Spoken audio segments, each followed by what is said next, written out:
Hi everyone, today we're making homemade Japanese curry. This is a really popular recipe. It's very simple to make at home. It's highly customizable and it's yummy. So let's get started.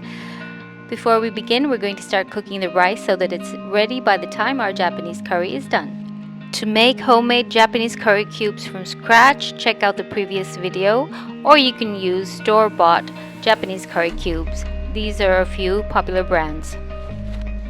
For our Japanese curry, we're using 600 grams of boneless chicken, cubed, 2 potatoes peeled in cube, 2 onions, 1 yellow and 1 red, chopped, as well as 4 cloves of garlic chopped. Heat 3 tablespoons of oil in a large non-stick pan. Add the onion and garlic and saute for about 1 minute till softened.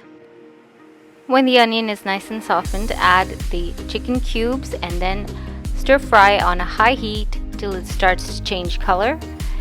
Add in the potatoes as well. Those who like a sweeter touch to their Japanese curry can also add carrot or even apple. Sticking to just potato here, and continue to fry on a high heat till the chicken turns white.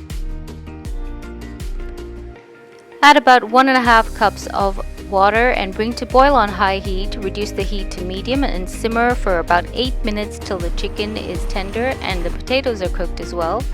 At this stage, we can add our store-bought or homemade curry cubes. Add about 3 cubes or about 60 grams. You can always add more after tasting. So when we add the curry cubes, the sauce tends to thicken. Add enough water to adjust the consistency. I'm also adding a little bit more of the curry cube there.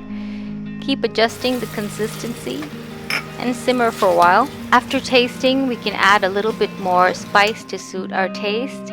Also, a little bit of MSG is often added to Japanese curry. This is optional. So I'm adding a little bit of coriander powder, just a little bit of paprika, salt to taste, a little bit of chili powder.